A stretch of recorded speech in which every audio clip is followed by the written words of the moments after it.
Saludos, feliz tarde, feliz año 2023. Hoy nos encontramos para conmemorar, para celebrar este maravilloso y entrañable libro que se llama Tiempos Errantes, de nuestro querido Javier Oquendo Troncoso. Este libro maravilloso contiene 50 poemas elegidos por él para conmemorar estos 50 años de vida. Javier nos acompaña desde Quito, Ecuador. Bienvenido, Javier. Gracias, querida Gladys. Qué felicidad es estar contigo y con la gente que se va uniendo a esta reunión cómplice en donde estamos de celebración por este maravilloso libro. Así es, Javier, no hay mejor manera de empezar el año que con este maravilloso volumen. Y bueno, quisiera empezar leyendo tu reseña biobibliográfica porque, bueno, tienes una trayectoria literaria maravillosa eh, y es importante, pues, leerlo, ¿no? Naces en Ambato, Ecuador, en 1972. Periodista y magíster en escritura creativa por la Universidad de Salamanca. Profesor de letras y literatura. Ha publicado los libros de poesía Guionizando poematográficamente en 1993, Detrás de la vereda de los autos, 1994, Calendariamente poesía, 1995, En el anverso de las esquinas, 1996, Después de la casa, 1998, La conquista del agua, 2001, Esto fuimos en la felicidad, Quito, 2009, mención de honor, premio Jorge Carrera Andrade, y en el 2010, la segunda edición en México, en el 2018. Solos, en el 2011, la segunda edición, traducido al italiano por Alessio Brandolini, en Roma, 2015. Lo que aire es, Colombia, Buenos Aires, Granada, 2014. Manual para el que espera, en el 2015. Compañías imitadas. Ese libro finalista del Premio Pilar Fernández Labrador en el 2018. Premio Universidad Central del Ecuador 2020.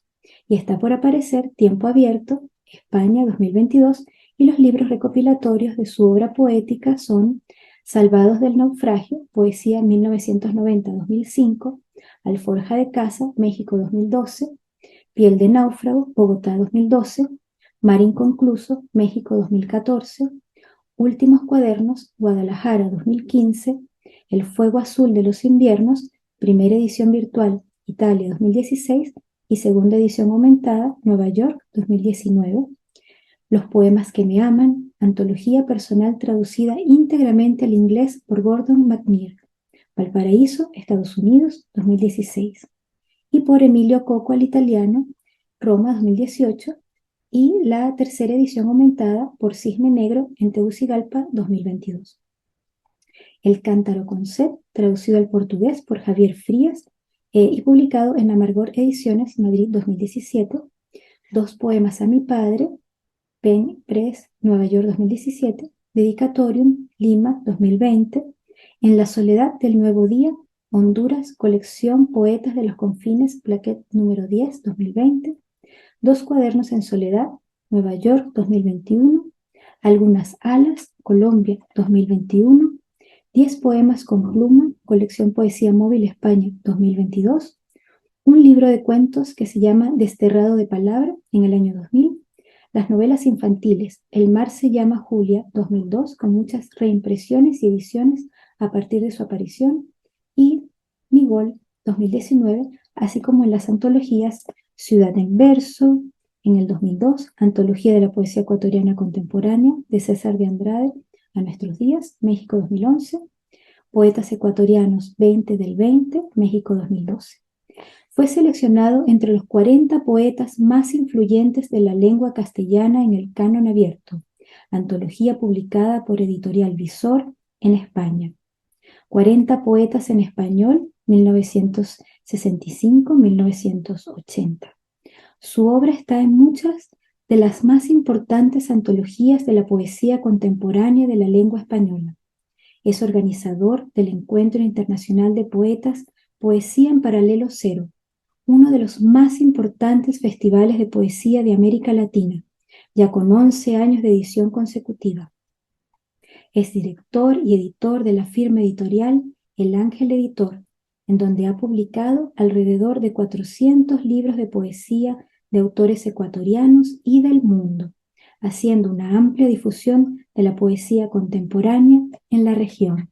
Es todo un honor tenerte en la colección de poesía Plateado sobre Plateado de LP5 Editora, Javier, y vamos a empezar entonces con la primera pregunta, ¿verdad? Comencemos con el diálogo con tu infancia y adolescencia.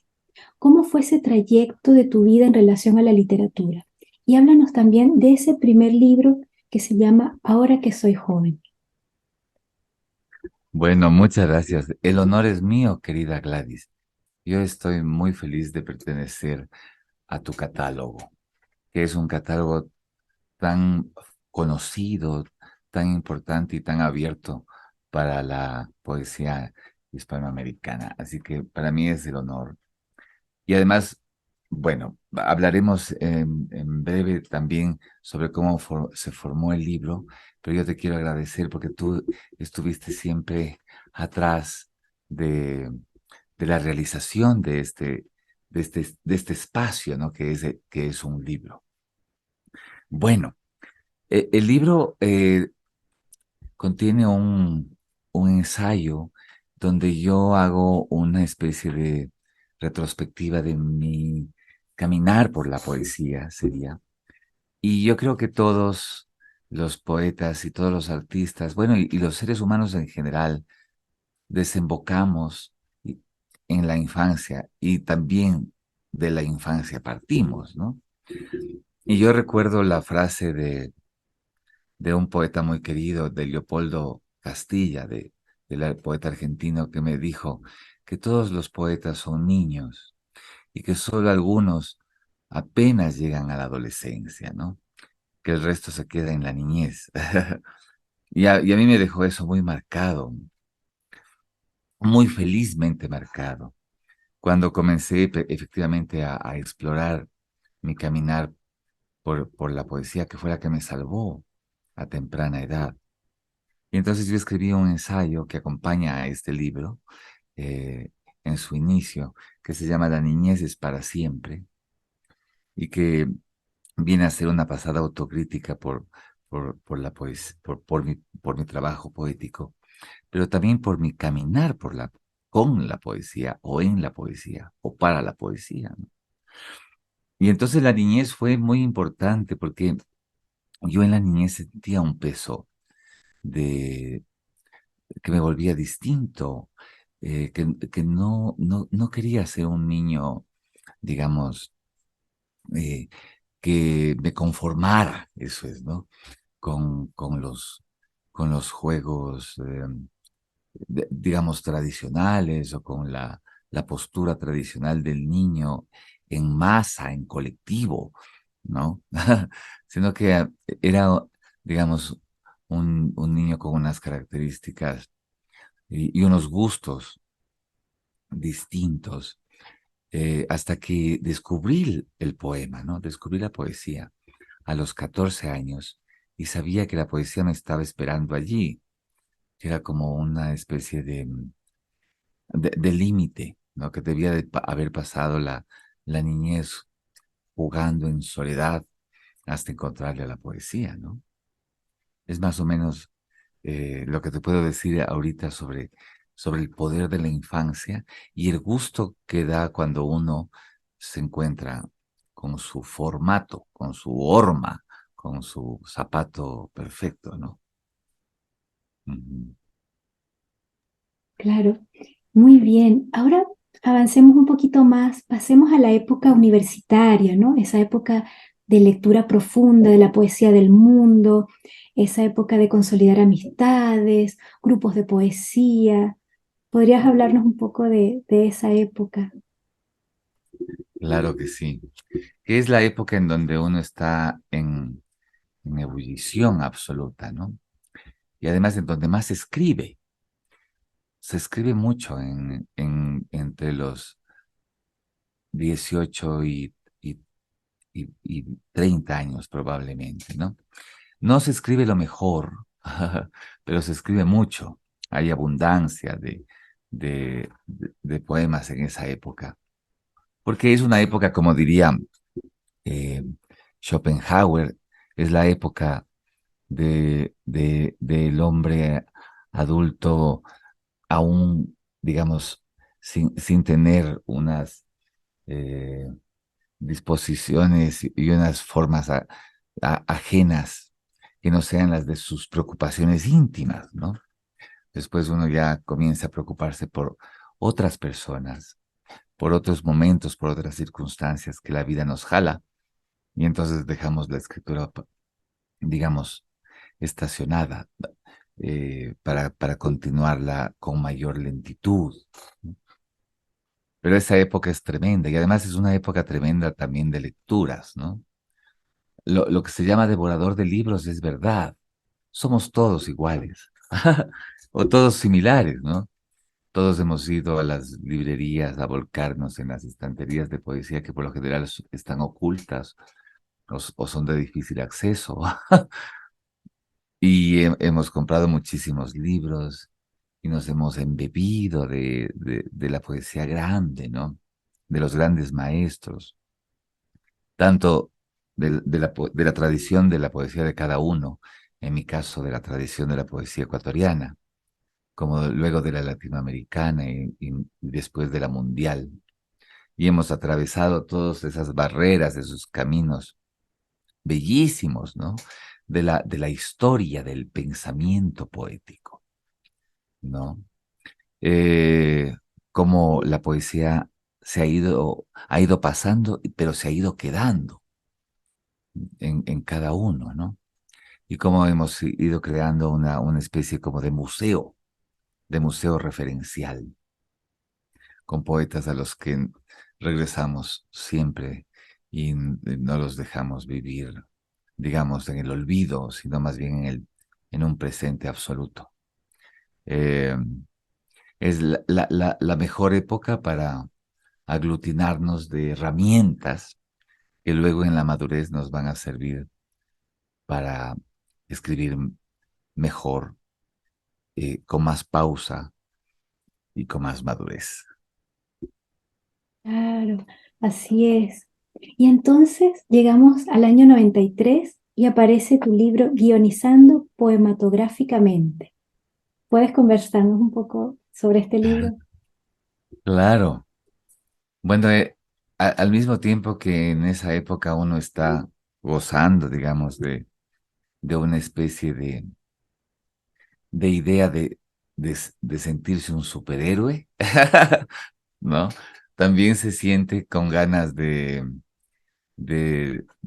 digamos, de destruir los patrones, los formatos, los cánones, las, las formas eh, que nos han dejado nuestros maestros, ¿no? Inclusive hay un instinto parricida por querer alejarse de los padres literarios, ¿no?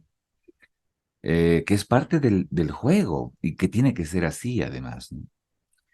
Y bueno, el caso, porque se puede notar en el título, ¿no? Que es un título bastante difícil, guionizando poematográficamente. Tiene que ver con una clase de teoría de la imagen en la universidad, en donde yo me imaginé que el tema del amor o de las relaciones eh, interpersonales son unas grandes farsas eh, que pueden estar ambientándose desde el otro lado de una cámara de video. Porque además, como somos hijos del video, somos la generación del video nosotros, ¿no? Luego van a venir la siguiente generación, que son en cambio los hijos del Internet, de las comunicaciones rápidas y de las redes sociales. Pero nosotros somos, como decía el poeta Ulises Estrella, somos homo vidiums, decía él, ¿no? Somos los hijos de la televisión, nacimos ya con la televisión. Y entonces tenemos esta proyección y esta relación cinematográfica. Y yo hice un libro que pretendía tener esa cosmovisión, ¿no? De él rescato muy poco, la verdad, pero rescato la actitud, eh, al- algunos, algunos pocos versos y, y sobre todo el ímpetu, ¿no? La valentía, la fortaleza eh, de mi vida en poesía. Claro, claro. Y entonces ya en el año 94 viene Detrás de la vereda de los autos también. ¿Qué nos puedes decir sobre ese libro? Bueno, ese es el libro de la cosmovisión urbana, de la poesía urbana. Yo recuerdo que en la universidad mis profesores me decían que la poesía anodina o bucólica o campestre o pastoril, no sé, cualquiera de esas, del campo, ¿no? Y de la contemplación con la naturaleza, la relación del hombre con, con lo vegetal, eh, con lo anodino, estaba alejado de la poesía contemporánea. Y que lo que estaba en boga, en lo que estaba en ese momento dentro de la circunstancia poética, era lo urbano, ¿no? Entonces yo decía, bueno, ¿qué será lo urbano desde una dimensión poética? Y yo después llegué a entender, ¿no? Que lo urbano era precisamente lo que estábamos viviendo, o efectivamente lo que lo que vivía en esas, como habitantes de esas ciudades grandes, de esa civilización de cemento, etcétera, ¿no? Pero luego leí Poeta en Nueva York, el maravilloso libro de Federico García Lorca, que además en un principio no me gustó, porque yo estaba acostumbrado a Lorca, digamos, musical, eh, de arte menor, ¿no? A este Lorca eh, casi de canción, ¿no? Con esas imágenes tan absolutamente transparentes y, y repletas de una armonía. Pero después sentí una conmoción con Poeta en Nueva York, enfrentando a un poeta, digamos, que había sentido una especie como de localismo frente a su, a su idioma, a su formación, a la relación de los personajes en un pueblito andaluz, y luego llegar al mundo, ¿no? Al mundo civilizado, y reconocer además en él un montón de cosas que estaban ocultas, que estaban cerradas, que estaban guardadas y que en la libertad de ese urbanismo se podían decir. Entonces, en base a eso, y bueno, y a otras lecturas, escribí estos poemas que se llama Detrás de la vereda de los autos, que la sensación tenía que ver con el caminar, pero yo caminaba muchísimo por la ciudad y entonces, lógicamente, consumí todo el smog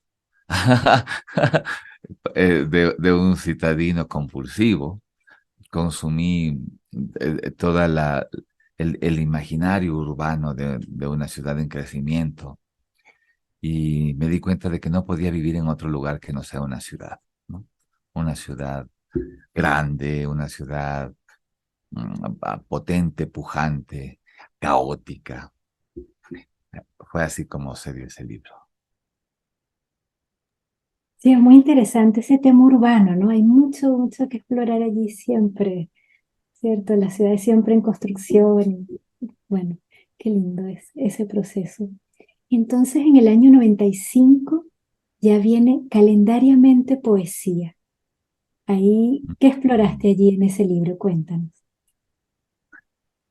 Te voy a contar que la cronología de las publicaciones, a veces por situaciones editoriales, eh, digamos, un libro que se escribió antes puede salir después y qué ha pasado, ¿no? Es el caso de Calendariamente Poesía. En realidad, ese libro sería el primero que escribí. Ajá. Era una especie de declaración de amor a la poesía. Eh, como una especie de calendario, eh, digamos, de agenda, ¿no? De que todo podía ser poetizable, de- es decir, esa fe ciega que uno tiene cuando descubre la maravilla en donde se siente uno a gusto y bien, que en mi caso era la poesía, ¿no? Como les pasa a los músicos, que dice que no puede desprenderse del instrumento, ¿no? Que el instrumento es ya parte de su anatomía. Lo mismo pasaba conmigo y la poesía. Entonces, en ese libro, del cual tampoco hay mucho rescatado ya, eh, se tardó en salir porque ganó un premio local y ese premio, digamos, el premio en sí era la publicación del libro y tardó. Entonces el libro salió ya cuando, además en esos años de la juventud, eh, uno tiende a, digamos, a escribir tanto que se olvida de los libros primeros. Entonces fue como un libro más bien, eh, digamos, un libro primero, un libro que tenía unos momentos de poesía, pero que yo hubiera esperado un tiempo para trabajarlo, ¿no?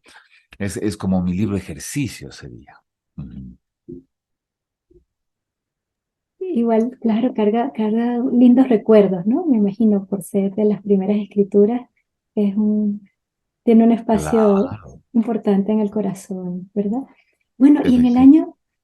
sí, y en el año 96 se publica El Anverso de las Esquinas. Y aquí la protagonista, pues, es la familia, ¿no?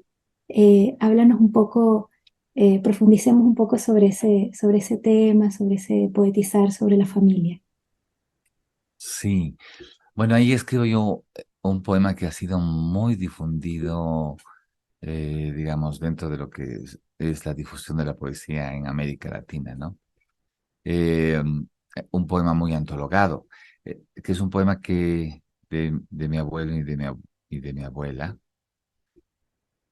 eh, que ha sido traducido a algunos de los idiomas que me han traducido, ¿no? Un poema muy querido por muchos lectores, muchos amigos. En ese poema yo me atrevo a hablar de unos afectos desmedidos, como en mi caso fueron los de los abuelos maternos, que eh, fueron muy cercanos a la vida nuestra y, claro, guardaban esa especie como de secreto amor por, por los nietos, de desmedido amor por los nietos. Y también ellos nos contaban historias increíbles, ¿no? De sus abuelos, de sus antepasados, mm, como una proyección para los nietos, ¿no? Como guardarles un montón de historias maravillosas. Y yo amo mucho ese poema. Y tiene, pues ya, imagínate, eh, 20 y pico de años. Y lo sigo leyendo con igual afecto, ¿no? Y porque además yo creo que no solo tiene que ver con el tema familiar, sino con la muerte también, ¿no? Con la separación física y cómo las personas se vuelven recuerdo o se pueden volver ausencia efectiva. o la no existencia necesariamente trae otro tipo de personas en el alma, ¿no? En el corazón en el cerebro de las personas, que puede estar disfrazado, que puede estar camuflado, eh, que puede estar adornado con nuestro recuerdo, ¿no? Extraordinario. Entonces, bueno, mi abuelo y mi abuela es un poema que quiero muchísimo. Y me parece que en el libro, en nuestro libro amado de Tiempos Errantes, no, es el segundo poema, ¿no? Escogido. Ujú.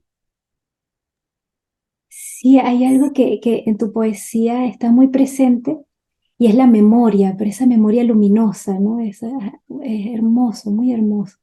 Y entonces, por esos años viajas a Cuba y a España y escribes entonces Después de la casa, que sale publicado en el 98. Y ahí, bueno, para seguir un poco en el mismo orden de ideas de la memoria, de los abuelos, está muy presente la figura del padre, ¿no? ¿Podrías hablarnos un poco también de ese libro? Qué bellas preguntas tienes, Gladys. Sí, bueno, el viaje para mí, o sea, el tema del viaje, que es una especie como de exiliarse de la familia, en el caso latinoamericano, ¿no? Es así, porque los latinoamericanos somos muy apegados, muy, digamos, hacemos un ecosistema familiar, ¿no? No es como en los países anglosajones donde el individuo es ya un núcleo familiar. Aquí somos en, en, en, en grupo, ¿no? En la familia como un sistema único. Y el viaje es el exilio, el primer exilio, como la separación. Bueno, y fueron dos países que además fueron muy importantes en mi vida y en mi literatura y en mis lecturas, ¿no? Sobre todo España, porque España después, bueno, pues yo fui a estudiar allá, eh, he publicado muchos de mis libros allá, he habido una cercanía muy importante con muchísimos amigos y poetas, mucha relación. Y Cuba fue en cambio el primer país que vieron mis ojos que no era que no era, bueno, este país andino, montañoso, alto. El otro era eh, bajísimo, al nivel del mar, luminoso y además arrastraba una historia, digamos, contemporánea muy marcada en la poesía latinoamericana, ¿no? Cuando uno leía los poetas de izquierda de las generaciones del 60, uno no podía dejar a un lado a Cuba, ni cuando uno leía a Jorge Enrique Adún, a Juan Gelman, eh, a estos enormes poetas que afectaron eh, nuestros sentidos, ¿no? Entonces el exilio fue importante. Y por otro lado, ese exilio tenía que ver con la idea de mi padre eh, pidiéndome, pero este además es una imagen real, pidiéndome que deje el poema un rato y que salga a la calle, ¿no? No como otros padres que les piden a sus hijos que regresen a casa, que estén en la casa. En mi caso era que me vaya de la casa, ¿no? Que vaya a buscar cosas, ¿no? Un papá sabio. Pero yo al principio no entendía, yo dije, no, pues esto es el lugar en donde yo nací, crecí, jugué, conviví, amé, y aquí me quedo. No, hay que salir. Entonces el viaje y el padre tienen una relación dual muy importante en ese libro que además yo considero que es el primer libro que efectivamente es un libro de poemas. Los otros son de ensayos de poesía, ¿no? Ujú. Wow, qué bella anécdota, qué hermoso padre también que te dice, salve el mundo, ¿no? Abre tu mente, abre tu corazón, ¿no? Qué lindo, qué lindo. Y bueno, y en esa misma línea del viaje viene el libro La conquista del agua en el año 2001. También podrías contarnos sobre ese libro. Ese es, bueno, un libro que además yo ya pretendía que tenga como una especie de recorrido a la manera de una saga, ¿no? Es decir, yo quería hablar sobre el agua, después sobre la tierra, etcétera. O sea, me figuraba como, digamos, como cadenas, como sagas en la poesía, que no surtieron finalmente efecto. Pero también tiene que ver con el viaje, ¿no? El viaje es para mí muy importante en la poesía, porque del viaje aprendes cosas que no sabes que estás aprendiendo primero, ¿no? La estás volviendo parte de tu experiencia. O sea, es un conocimiento empírico que va quedándose en ti sin que haya ningunos conceptos, ni ningunas imposiciones conceptuales. Y vas reconociendo lo que aprendiste además, ¿no? El viaje es importantísimo en el mundo, digamos, en el mundo personal, en el pensamiento de un creador. Y los poetas o los artistas que no han viajado se crean un universo personal, además, ¿no? A mí me parece eso aún más difícil y maravilloso. Por ejemplo, cuando me contaban que León de Greiff, el poeta colombiano, nunca conoció el mar y escribió ese poema que se llama Yo nunca vi el mar, mis ojos nunca vieron el mar. Y luego empieza a describirlo, ¿no? En un poema larguísimo. Empieza a describir como nadie y él efectivamente nunca fue al mar. Es decir, es como un ejercicio necesario, ¿no? El moverse. Y en Granada, esta ciudad hermosa española, cuando entré a la Alhambra y entonces comencé a enterarme de lo que se trataba ese palacio de los generalifes árabes que habían conquistado eh, España y lo al andaluz, etcétera. Y de repente veo a una señora que guiaba, que dice, que le pregunto, pero con cierta ingenuidad, ¿no? Le pregunto, pero los árabes querían conquistar esta zona por, ¿por qué? Porque España la llamaban la seca, además, ¿no? Y entonces me responde, no, mira, Andalucía es lo más verde aquí. Lo que querían era conquistar el agua, ¿no? Que me pareció tan bello, tan terriblemente bello. Y entonces me di cuenta de que no somos nosotros los que conquistamos el agua, sino que el agua nos conquista, nos seduce, ¿no? La naturaleza está seducida por el agua. Los caminos están hechos por el agua, ¿no? Y entonces comencé a trabajar un libro que hablase sobre los distintos caminos del agua. Es decir, es mi etapa de observador, eh, casi oriental, si se podría decir, ¿no? De sentarme a mirar el paisaje desde la más absoluta humildad del asombro, ¿no? Que el asombro es tan bello como terrible. Ujú. Fascinante, fascinante. esos viajes que son externos, ¿no? Y los internos también, ¿no? Y esa observación aguda en tu poética está muy expresada, esa observación aguda, minuciosa y luminosa. Y ahí entonces, en el 2012 publicas un libro que se llama Alforja de Casa, donde se unen tres libros. Cuéntanos cómo, ¿por qué eso? Tres libros en uno, cuéntanos. Porque fíjate que es justo lo que te hablaba hace un momento de ese especie de hilo conductor que yo eh, tenía pensado trabajarlo.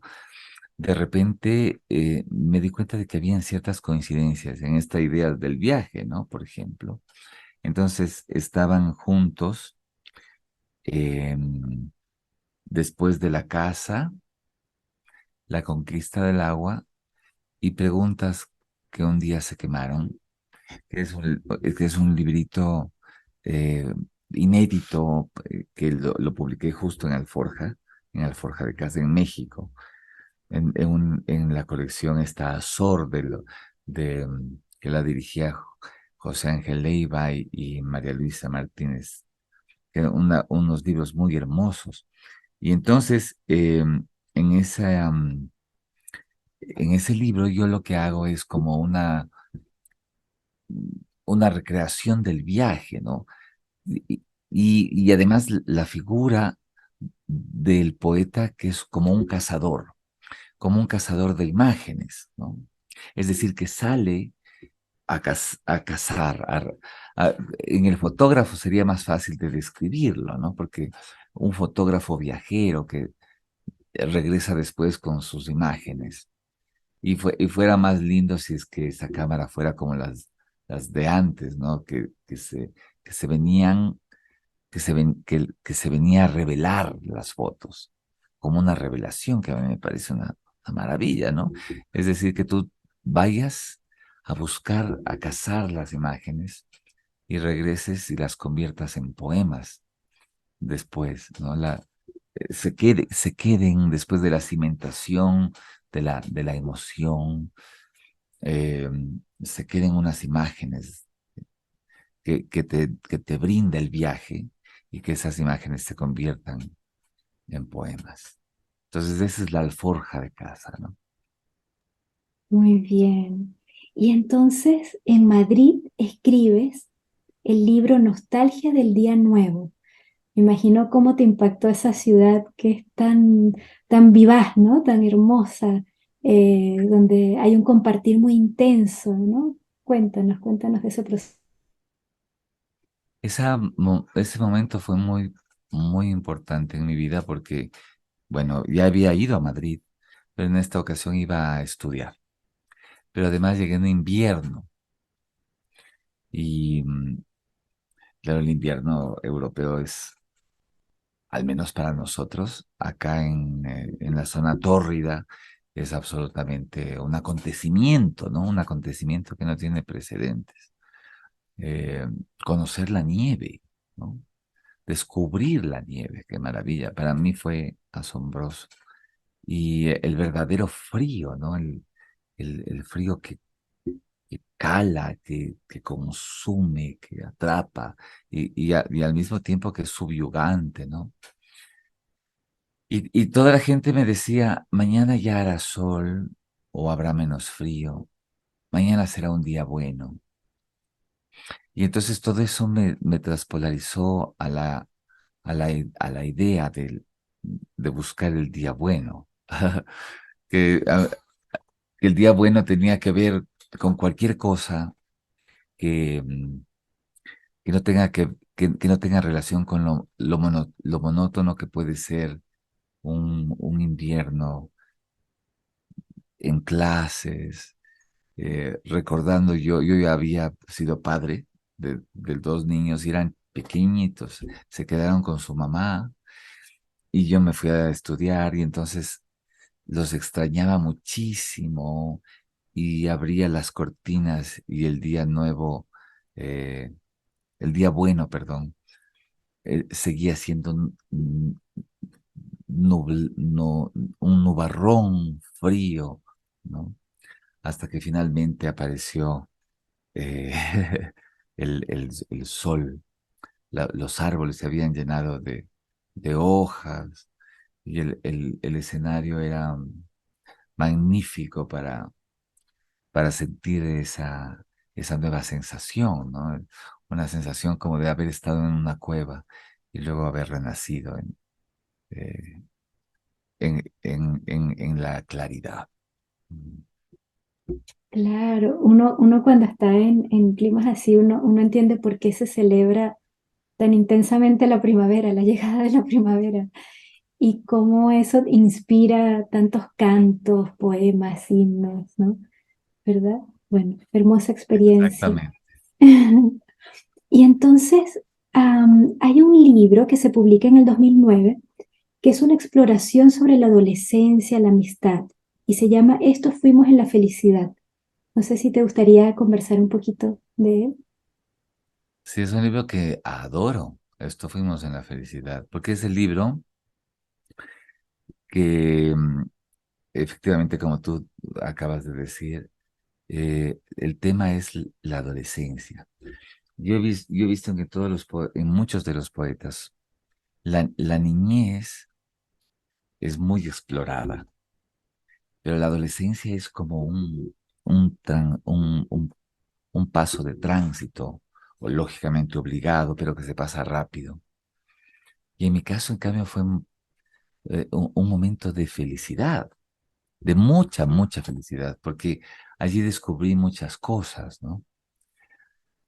Descubrí lo que es vivir en tribu, descubrí lo que es el amor desde la gratuidad, o sea, amar a la gente, ¿no?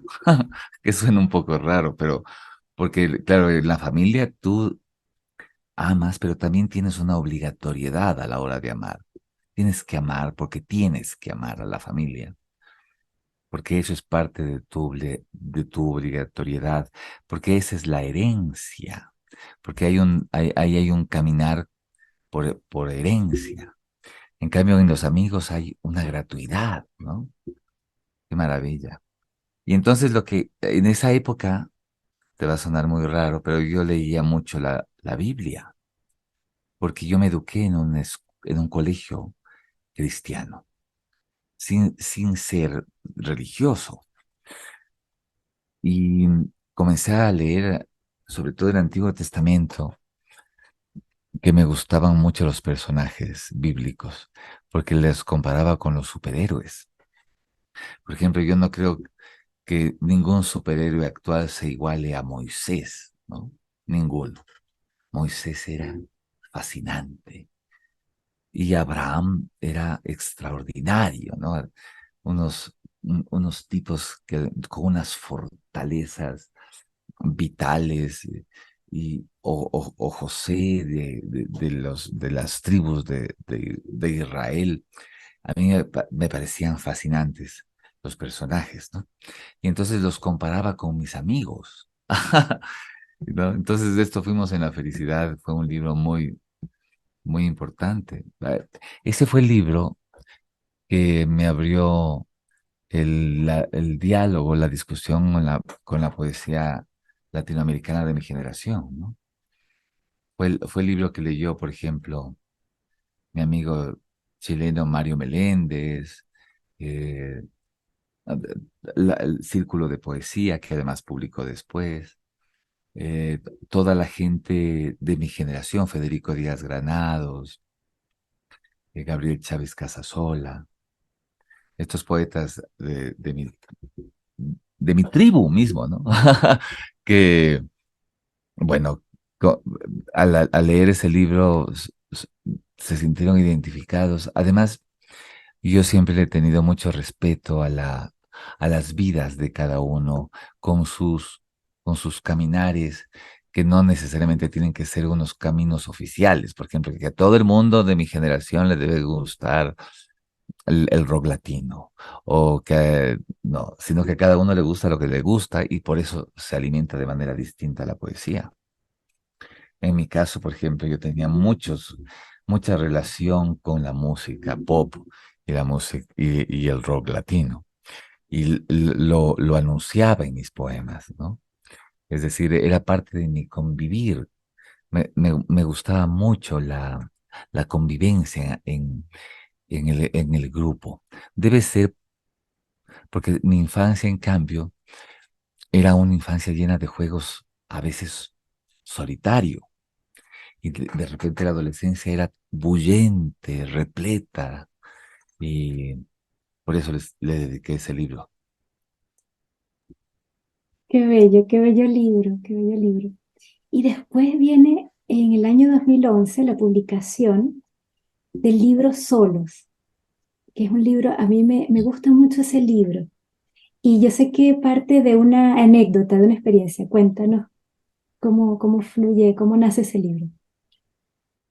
Uy, Solos también es un libro que, bueno, es el libro que se leyó también muy bien en América Latina, porque además fue traducido, eh, tuvo buena difusión.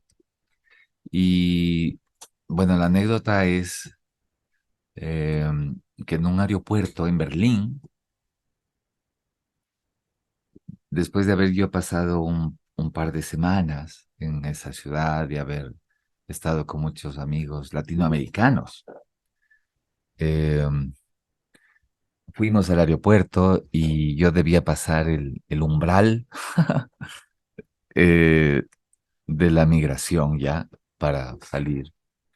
Y cuando llegué y me di la vuelta, me di cuenta de que ya no había regreso, no retorno, que debía entrar a ese universo donde uno en un montón de gentes está solo, ¿no? Pero muy solo, tan solo que la gente no te regresa a ver, la gente va a su paso y además se van bifurcando, se van yendo cada uno a sus salas, a su universo personal, cada uno está comiendo solo, está pensando en su destino y además siendo una ciudad tan cosmopolita y tan repleta de salas y de aviones que cada minuto iban moviéndose, yo me senté así como con una idea de vértigo y de miedo, ¿no?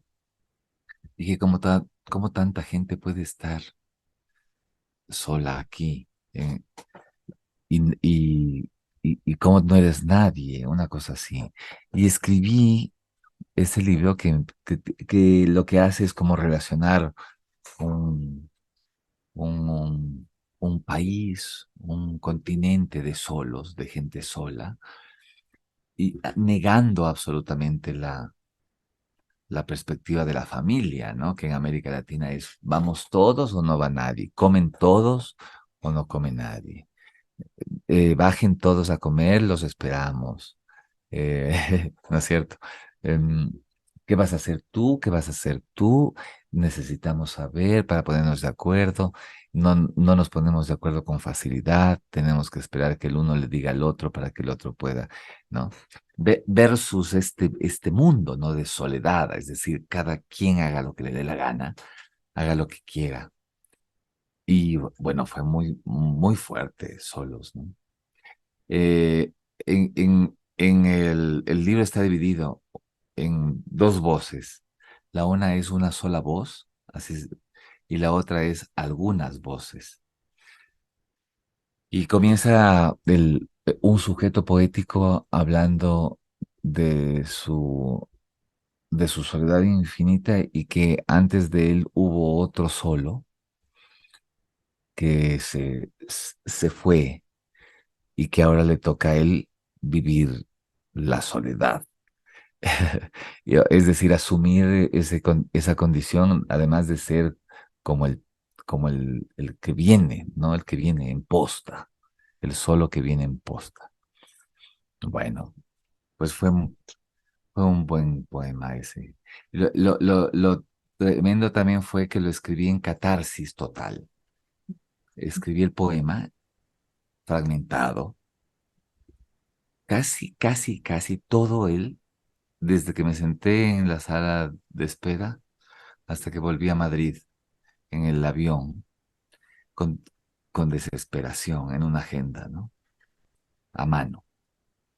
Y esa soledad me sirvió para escribir ese solo eh, de esta manera, ¿no? Como intensa y desmedida y catártica. Claro, yo encuentro que ese es tu libro como más filosófico, más de reflexión filosófica del ser, de lo que nos enfrentamos, esa experiencia tan potente, ¿no? De estar en ese aeropuerto y ser un desconocido, ¿no? Y lo encontraste como la metáfora, ¿no? De una reflexión sobre el ser, muy interesante, me gusta mucho. Sí. Y después entonces en el 2014 publicas Lo que aire es que ha tenido una recepción de la crítica literaria muy, muy grande, muy, muy favorable, ¿no? Tu público lector te ha celebrado mucho este libro. Entonces, cuéntanos también sobre este libro. Sí, ese libro, querida Gladys, fue un libro que me costó mucho escribir porque tuve una crisis en mi vida muy fuerte, la separación. Es decir, se juntó todo, casi todo, ¿no? Porque en la separación, cuando uno vive una relación formal, y no es solamente que uno, digamos, debe separarse de la mujer que alguna vez amó o de la persona que alguna vez amó, sino que debe separarse también de lo que uno construyó junto a la otra persona, ¿no? Entonces es terrible. Y sobre todo, lo que pasa es que yo soy muy sedentario. Es decir, no soy de moverme. No me gusta que se muevan las cosas con tan rapidez. Necesito volver a casa, como se dice, ¿no? Es decir, ir sabiendo que voy a volver. Bueno, todo eso que en los poetas es muy importante. Yo creo que en todos, ¿no? Es importante, pero en los poetas es como que se prende mayormente la, la conciencia, la chispa de ese desequilibrio. Y entonces lo que hay tiene que ver con un largo, digamos, una larga experiencia con unos poemas de desamor terribles y, digamos, muy explorativos en un tema que no había explorado y que por suerte lo exploré tardíamente, porque probablemente lo exploré cuando era adolescente y lógicamente fracasé, ¿no? Del amor uno tiene que hablar, digamos, en un cierto grado de madurez y en un cierto grado de sosegamiento. Y siempre desde la postura del desamor, porque la postura del amor es tan poderosa que la poesía y el amor podría ser que sea lo mismo y que la poesía no puede decir tanto sobre el amor como sobre el desamor, ¿no? Y entonces, bueno, lo que aire es efectivamente un libro que se publicó en Colombia, después en Madrid, después en Argentina. Y bueno, mucha gente, muchos críticos dicen que es mi mejor libro, porque además jugué eh, con la voz poética de un eh, poeta del siglo de oro español, usando títulos explicativos, ¿no? como, como, como Cervantes, como Quevedo, ¿no? Dícese del poeta que quiso decir esto y en lugar de eso dijo esto, algo así. Dícese del poeta que, etcétera, ¿no? O de, como explicando una cosa además tan difícil de explicar, ¿no? Ajá. Entonces, bueno, es un libro que yo quiero mucho. Claro, y ahí se ve, o sea, esos títulos, si tú te pones a ver, que toman como un poco de espacio, ¿no? ¿Sabes? Toman una perspectiva, pero cuando lees el poema es un poema absolutamente arrebatado por la emoción y el desgarro y el dolor y es muy intenso, se pasa por, yo creo que por todas las emociones, es muy intenso y hermoso también, ¿no? Y delicado y sutil, no, un libro muy bello, que celebro Hay mucho. gracias, qué hermoso. Hay una intensidad por- en el dolor. Eso me olvidé de decir, gracias por decirlo. El dolor como concepto literario y como concepto poético es terrible, ¿no? Es una especie como de purgación. Hellman decía que el dolor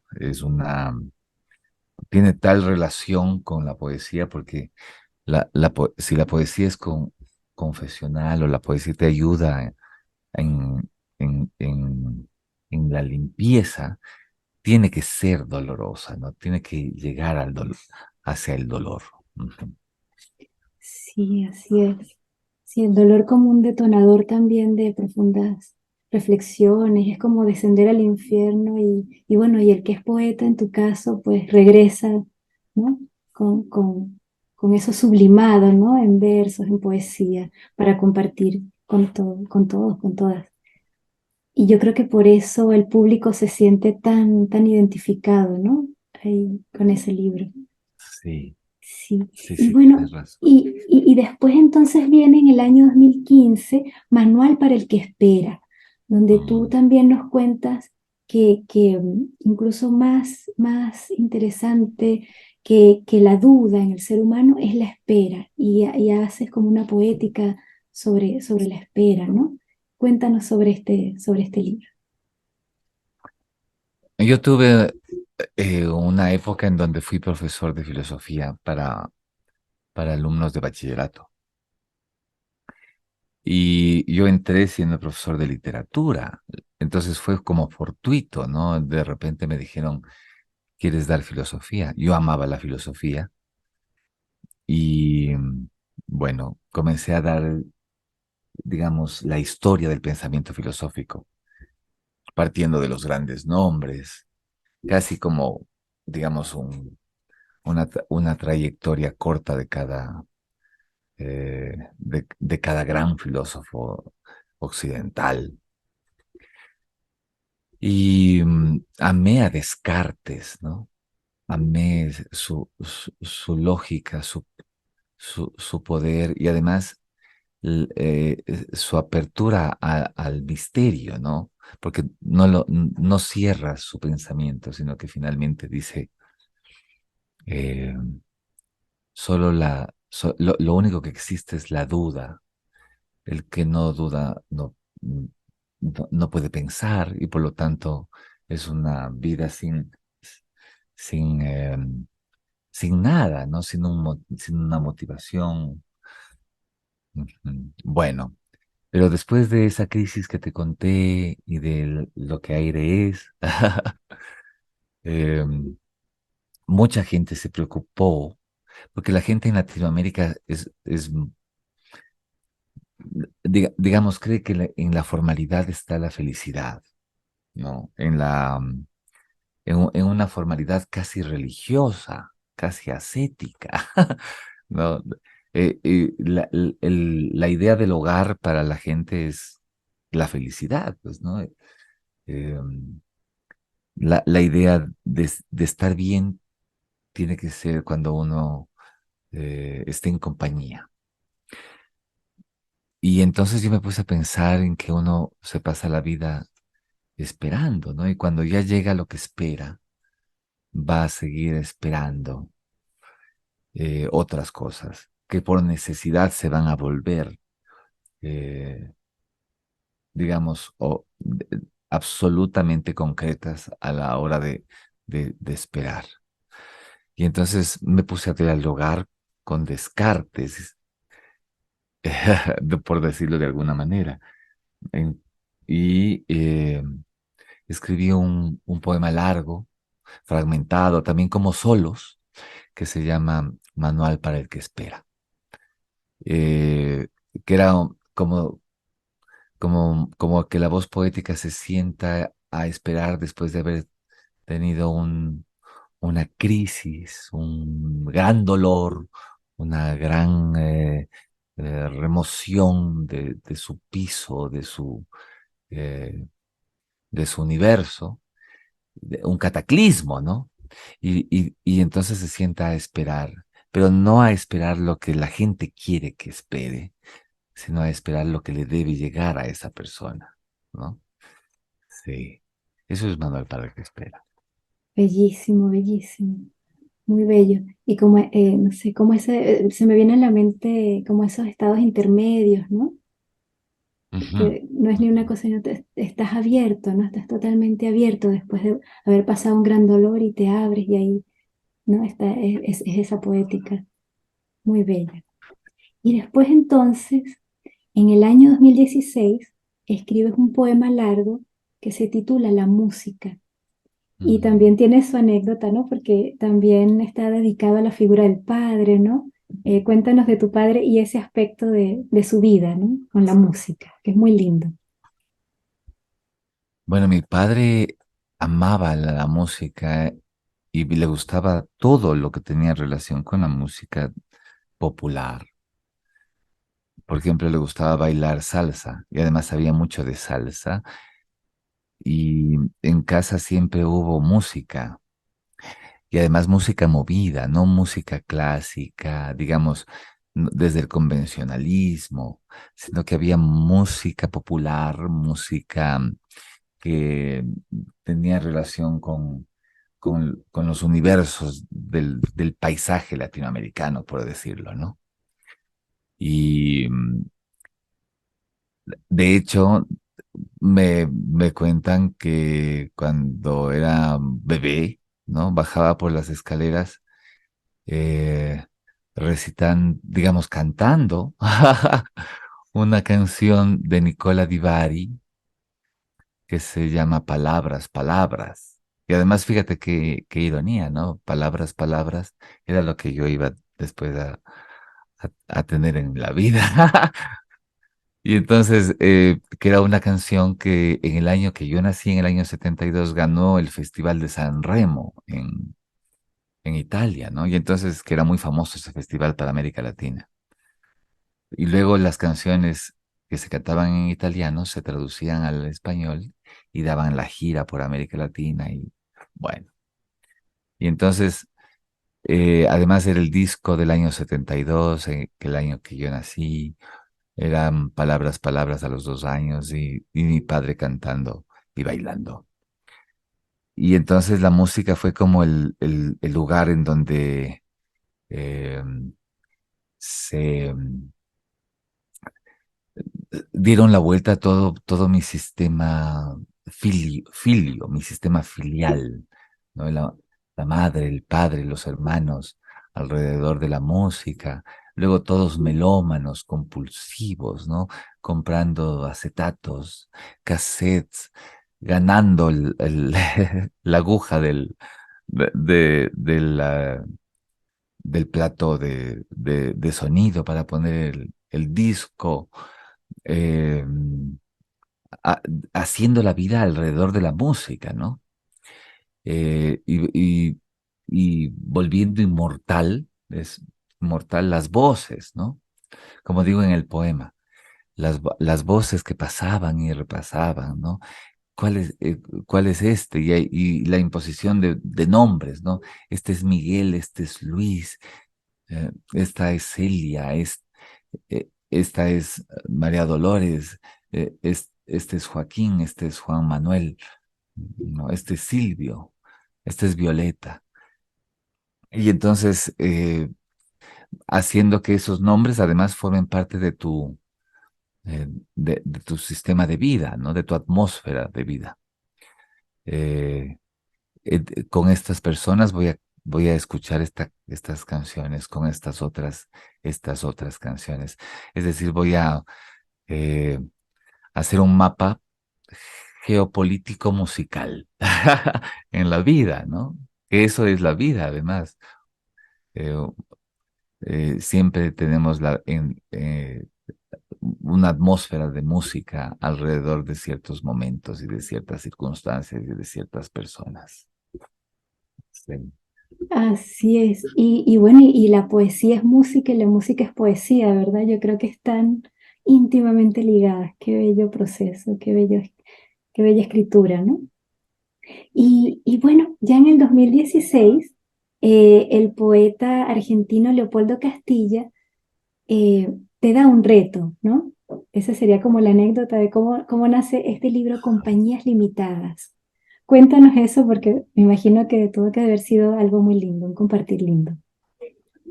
Sí, bueno, el Teuco es muy importante en la vida de nuestra generación porque todos los poetas de mi generación le tenemos mucho cariño, ¿no? Carlos Aldazábal, Gabriel Chávez, eh, bueno, toda la generación del Círculo de Poesía, ¿no? La del canon abierto, eh, la de poesía, lo que fue poesía en la incertidumbre, etcétera. El Teuco, m- cuando yo le regalaba un libro de estos libros que salían en algunos países de América que eran recopilaciones bellísimas, todos hermosos, tenían títulos nuevos eh, que con el editor nos poníamos a pensarlo, a formar el libro, como hemos hecho con este precioso que tengo en el EP5, ¿no? Y entonces me dice Teuco Castilla que ha recibido varios de estos libros y que están los mismos poemas y que estoy haciendo trampa. Y luego se lo dijo lo mismo a otros amigos míos, poetas queridísimos, ¿no? Y dice, bueno, le reto a que en un mes escriba un poema diario, porque los poetas tienen que escribir. Fue lo que nos dijo, ¿no? Entre su enorme sentido del humor y una realidad así como plausible, ¿no? Es decir, ahí va mi reto. Bueno, y entonces yo, muy disciplinado como siempre fui, comencé a escribir ciertos poemas que lógicamente no iban a ser un libro, sino que iban a ser como poemas dispersos, hasta que, bueno, le enseñé unos poemas al Teuco y terminó la anécdota allí. Pero de esos poemas comencé a darme cuenta que había una línea eh, renovada, ¿no? De temática, una línea temática renovada, que tenía que ver con la idea de los afectos, o sea, un poema más reconciliador eh, de los afectos. Yo soy bueno, un crítico me llamó un optimista organizado, me dijo, ¿no? A mí me gusta, sí. Un optimista organizado, una persona que no es que se cae y ya se queda allí preso digamos, de una realidad melancólica, triste, sino que hay un optimismo. Pero también dentro de esa realidad hay y es que uno no puede amar a todo el mundo, uno, las personas que uno ama son las personas que hacen la vida de uno.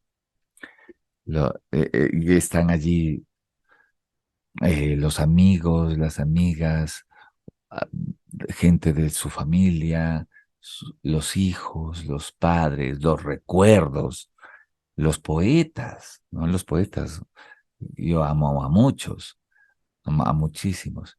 Y la gente que ha estado contigo, digamos, en sueños imposibles, en situaciones quijotescas, en momentos de luz y de felicidad, ¿no? Y el resto uno no puede amar al resto. Entonces son limitadas, ¿no? Y a mí me encantó, porque claro, fíjate que la palabra compañías y eh, con la otra palabra limitadas tenía que ver más bien con el área empresarial, pues, ¿no? Si uno maneja una compañía limitada o uno crea una compañía limitada. Pero después me di cuenta de que todas las compañías son limitadas y que uno lo que hace en la vida es crear compañías limitadas, es decir, a personas que uno ama, recuerda, agradece. Y escribí este libro eh, que quiero también especialmente mucho. Es cierto, es un libro hermoso, hermosísimo. Y después viene Tiempo Abierto en el 2022. Y ahí yo creo que te abres a una nueva experimentación, ¿no? Está la prosa poética o la poesía en prosa. Y hay unos pies de página donde tú dialogas con otros versos de otros poetas. Muy interesante, a mí me encantó. Cuéntanos un poquito de este proceso, cómo te abriste a este proceso. Bueno, Tiempo Abierto fue muy duro también para mí porque comenzó siendo una tarea de mi maestría de escritura creativa. El poeta, profesor que me tocó, Antonio Portela se llama, español, conocía mi obra ya, o parte de mi obra, y entonces me dijo que busque para el trabajo final de maestría algún formato en donde yo me sienta incómodo, no cómodo, ¿no? Sino incómodo. Porque si es que yo escribo un cuaderno de poemas, él sentiría que he hecho como trampa, así, ¿no? Entre gracia y verdad. Y bueno, yo eh, había estado leyendo mucha prosa poética y necesitaba otro tiempo en mi poesía en donde contar cosas que no había contado. Eh, porque dentro de esto fuimos en la felicidad o de lo que aire es o de compañías limitadas, yo he contado cuestiones, digamos, eh, de esta realidad única que vivimos y que la hacemos, digamos, colectiva en el momento en que la volvemos lenguaje. Y entonces necesitaba dialogar con los poetas. Yo quería hacer un diálogo con los artistas, ¿no? Con los que uno recuerda en cada momento, ¿no? Porque si te das cuenta, tenemos muchos poetas que amamos, pero tenemos pocos poemas que recordamos en la cotidianidad, por ejemplo, cuando vamos al banco, cuando estamos en el auto, cuando estamos caminando, recordamos ciertos poemas que han dialogado con uno en la vida, pues, ¿no? Que han estado con uno en circunstancias especiales, ¿no? De muchos poetas. Por ejemplo, cuando yo camino por el campo y veo flores amarillas, me acuerdo de las jacarandas del poema de Tomás Segovia, que es una cosa, pero pavorosamente hermosa, ¿no? Eh, o cuando uno camina por, por la calle y de repente escucha eh, animalito que hace pío pío y se acuerda de Juan Gelman diciendo que el poeta canta pío pío todos los días, ¿no? Mientras va a la muerte. Entonces son esas cosas que como que la poesía se vuelve anécdota continua, más el cine, más la pintura, y más los cantantes, ¿no? Yo que soy muy amante de la música cantada. Entonces hay un diálogo allí, además con mayor libertad y en otro formato que es la prosa, que a mí me causa muchos problemas, pero que fue que es ya, porque ya salió el libro en Valparaíso, en España, y es una realidad. Y bueno, y en nuestro libro, en el de Tiempos Errantes, hay una muestra, ¿no? Creo que son 4 los poemas que están de tiempo abierto, que yo adoro este libro desde esta dimensión. Justo está el libro de las jacarandas de Tomás Segovia, ¿no? Que bueno, Las Flores se llama, que es un poema muy querido. Sí. Así es. Si quieres, léelo. Sería lindo escucharte leer ese poema y otros que tú quieras también, ¿verdad? Ah, bueno, O muchas gracias. sí, sí, los que tú sientas pertinente en este momento. Muy bien. Gracias por el tiempo, querida Gladys. Voy a leer entonces de atrás para adelante, ¿no? Hemos hecho un diálogo delicioso de, de atrás para adelante en el tiempo. Ahora voy a hacerlo desde la actualidad hacia atrás. Unos pequeños poemas nada más. Las flores. Fue un momento en la Ciudad de México, como si fuese en todas partes, donde Tomás Segovia leyó un poema sobre las jacarandas. Estuvieron esos árboles melodiando la muerte del poeta que los vio en su océano de palabras cortadas por el hacha de su exilio. Me gusta la palabra jacaranda, más para ser sonido que concepto. Tiene eco de postre y de timbre de salida y de reloj dañado y de luz verde en cualquier situación y de portón que se abre luego de unas 732 esperas. Suenan las jacarandas a los rostros de mi abuela haciendo bucles a sus cabellos lilas, o al de mi abuelo fumando cigarrillos sin filtro, y a la roca donde descansé alguna vez en medio del acantilado de la infancia y de mis traumas de espuma. Se parecen las jacarandas a las ruinas de algún castillo medieval que nunca pude habitar por mi minoría de muebles y lejanías. En mí han crecido jacarandas y han estado como si el sol fuera una ortiga necesaria en mi piel escasa por mayoría de huesos. Y también las vi en enredaderas, poblándome un poco los caminos sinuosos de las otras patrias que se iban haciendo mías, mientras las verificaba en los zapatos de viajero. Las vi leerse en la boca antigua de Segovia, en un palacio de mármol, en una ciudad infinita. Todos queríamos tener algo de abeja para extraerle la miel a los conductos de polen de las jacarandas, en esos versos, en esas vidas viejas, en esas casi muertes de esas ciudades nuestras, donde no crecen flores, porque no hay razones para usar floreros, ni para que entre el frío en la memoria de la naturaleza. Bueno, y te voy a leer ahora un poema de Compañías Limitadas que se llama Murales, poema cortito para mis hijos, que se llaman Los Jotas. Dice, Murales. Las cuevas de Altamira de mi casa, los bocetos de aquella muralla.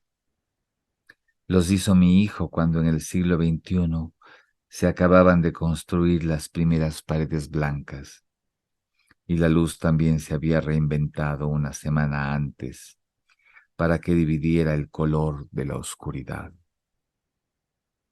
Hubo tardes enteras donde mi hijo planeó jugar con la paleta de su astucia y combinó el color de sus 2 años para pintar el primer mural con los rasgos de un buey contemporáneo.